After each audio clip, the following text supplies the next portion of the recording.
You've done it. After months of pain, sleepless nights, and obsessive phone checking, you're finally free. You deleted the photos, you stopped stalking their social media, you went on a date that didn't feel like a funeral, you laughed and actually meant it. You're healing, you're moving on. For the first time in months, you're not thinking about them. And then, ping, a text. Their name on your screen. That name you trained yourself not to look for. Hey, I've been thinking about you. Your stomach drops. Heart rate spikes. 6 months of healing erased in 6 words. And here's the part that drives you insane. Why now? Why when you finally stopped caring? Why when you were just starting to feel normal again? It's not a coincidence. It's not bad luck. It's not the universe testing you. It's a pattern. A documented, studied, predictable pattern rooted in the psychology of control, narcissistic supply, and the deeply disturbing mechanics of how certain people treat former partners.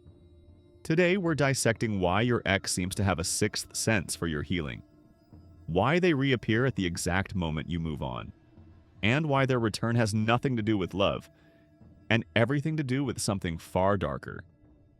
Let's go. The Hoover Maneuver. In the psychology of narcissistic abuse, there's a term for what just happened to you: hoovering. Named after the Hoover vacuum cleaner, hoovering describes the tactic toxic ex-partners use to suck their former victims back into the relationship cycle. It typically happens when you've gone no contact, started healing, or shown signs of moving on. The timing isn't random, it's strategic, even if they don't consciously realize they're doing it.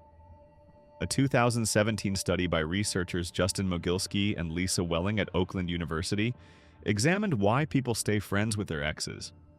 They surveyed 860 subjects about their motivations and screened for dark personality traits: narcissism, psychopathy, and Machiavellianism.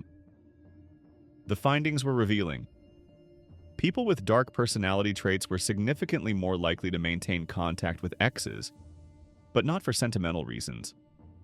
Their primary motivations were pragmatic: access to resources, sexual availability, and continued influence. In other words, they keep exes on a Rolodex, a rotating file of people who can be accessed when needed. Dr. Tony Ferretti, a narcissism expert, put it bluntly: narcissists hate to fail or lose, so will do what they can to maintain some connection if they didn't make the choice to end it. They may stay connected to exes in order to have access to valuable resources. They also have inside information about their exes' vulnerabilities and weaknesses that they can exploit and manipulate, which gives them a sense of power and control. Your ex isn't reaching out because they realize they made a mistake. They're reaching out because their supply ran dry and your number is still in their phone.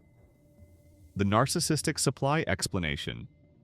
To understand why toxic exes return, you need to understand what fuels them: narcissistic supply.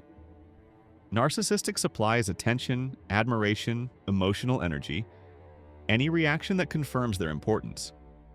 It can be positive, adoration, praise, desire, or negative, jealousy, anger, hurt. What matters isn't the quality of the reaction. What matters is that you're reacting. When you were together, you provided supply constantly: your love, your attention, your attempts to fix things, your emotional investment, your sleepless nights worrying about the relationship. All of it fed them. When you broke up, especially if you initiated, you cut off that supply. And like any addict, a narcissist cannot tolerate withdrawal for long. But here's the key: they don't reach out immediately, they wait.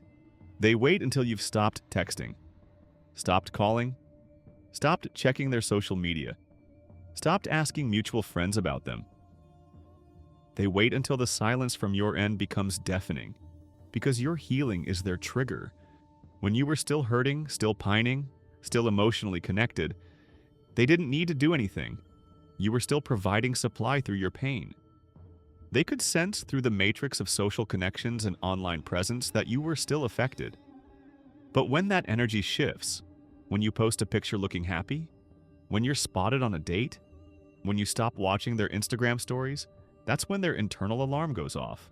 How they know the question everyone asks: how do they know? How do narcissists sense when you've moved on? Is it some kind of psychic radar? No telepathy involved. But there are several very real mechanisms. Social media surveillance. Even if they've unfollowed you or you've blocked them, they have ways. Fake accounts, mutual friends, algorithms that surface activity. When your posts shift from sad breakup songs to beach photos with friends, they notice. Mutual connections. Every friend group has someone who talks, someone who mentions you went on a date, someone who says you seem really good lately. Information travels, and narcissists are expert information gatherers. Your reduced contact attempts. If you were texting them occasionally, calling just to talk, finding excuses to reach out, and then suddenly stopped, that silence communicates something. The absence of your attention is as loud as its presence once was. Intuition about attachment. After being in a relationship, they developed a mental model of you. They know your patterns. They know how long it usually takes you to bounce back. They know when you're likely to reach a turning point. The timing of the Hoover isn't random. It's calibrated to the moment of maximum disruption. They don't need telepathy. They just need to pay attention. And narcissists, whatever their other failings, pay very close attention to people who provide them supply. The cycle. What you're experiencing isn't a random event. It's a phase in a well-documented cycle that characterizes narcissistic relationships. Phase 1. Idealization, the love bombing stage. They make you feel like the most special person in the world. Everything is perfect. You're soulmates. The intensity is intoxicating. You've never felt so seen. Phase 2. Devaluation. Gradually, the criticism begins. Nothing you do is right. You're confused because this isn't the person you fell in love with. You work harder to get back to the idealization phase. They pull away further. You chase harder. Phase 3. Discard. They end it, often abruptly, often cruelly, sometimes for someone else. Or you end it because you can't take the devaluation anymore. Either way, the relationship appears to be over. Phase 4. Hoover. Just when you've started to heal, they reappear. Apologies, promises to change. Reminders of good times. Claims that they've been in therapy. They might even seem genuinely transformed. If you take them back, the cycle restarts. Idealization, briefly, then faster into devaluation, then discard again. Same pattern, compressed timeline. The Hoover isn't reconciliation, it's reconnaissance. They're testing whether you can still be accessed, whether you'll still respond, whether you're still a viable supply source. The tactics. Hoovering takes many forms. Recognizing them is the first step to resisting them. The "I've changed" message. I've been doing a lot of work on myself. I finally understand what I did wrong. I've been in therapy. I'm a different person now. This is designed to bypass your defenses by addressing the exact reason you left. They know the magic words. They've probably said them before. The nostalgia play. I was just driving past that restaurant where we had our first date. Remember that night? I miss that version of us. This targets your emotional memory. It bypasses the logical brain that remembers the abuse and speaks directly to the limbic system that remembers the dopamine. The crisis. I'm not doing well. I think I might hurt myself. You're the only one who understands me. This weaponizes your empathy. If you're a caring person, and you probably are, which is why they targeted you in the first place, this is almost impossible to ignore. That's why it works. The triangulation. They don't contact you directly. Instead, they make sure you see their social media posts about their amazing new life. Or they date someone in your circle. Or they mention you to mutual friends knowing it will get back to you. The indirect probe. A like on an old photo. A view of your story. An accidental encounter at your usual coffee shop. Not direct contact. Just enough to remind you they exist. Just enough to see if you'll bite. Each tactic is designed to trigger a response. Any response? Because response equals supply. Why the timing is so precise. Here's the dark mathematical truth about hoovering timing. When you break up with a narcissist, they still have other supply sources. Friends, family, maybe a new partner. Your absence hurts their ego, but they can compensate. But as time passes, those sources fluctuate. The new relationship hits a rough patch. Friends get tired of their drama. Work stress depletes their energy. Simultaneously, their mental model of you becomes more idealized. They forget why things ended. They remember only the supply you provided, not the inconvenient truths about the relationship. Eventually, the cost-benefit calculation shifts. Reaching out to you becomes attractive again. But they don't reach out when you're still available. They reach out when they sense you're no longer available. Why? Because your availability made you low value. An ex who's still pining is an ex who will wait. No urgency required. But an ex who's moving on? An ex who might actually be gone forever? That creates urgency. That threatens permanent supply loss. That activates their abandonment fears. Your healing isn't incidental to the hoover. It's the cause of the hoover. The addiction. Parallel. What you're experiencing with your ex isn't fundamentally different from what an addict experiences with their drug of choice. When you were together, your nervous system adapted to the relationship's intensity. The highs of idealization, the lows of devaluation, the cortisol spikes, the dopamine hits. Your brain became wired for chaos. When you left, you went through withdrawal. The pain wasn't just emotional, it was neurochemical. Your brain was recalibrating to life without the drug. And now, just when that recalibration is completing, the dealer shows up at your door. The text from your ex triggers the same reward centers as the substance triggers the recovering addict. Your brain remembers the high and forgets the crash. Your body responds before your mind can intervene. This is why people go back to toxic relationships despite knowing better. This is why the Hoover works. It's not about logic. It's about a brain that's been conditioned to respond. What they actually want. Let's be absolutely clear about what a hoovering ex actually wants. They don't want you. They want your supply. They don't miss you. They miss how you made them feel about themselves. They don't want the relationship. They want to know they could have the relationship if they wanted it. The goal of the hoover is rarely reconciliation. More often, it's confirmation.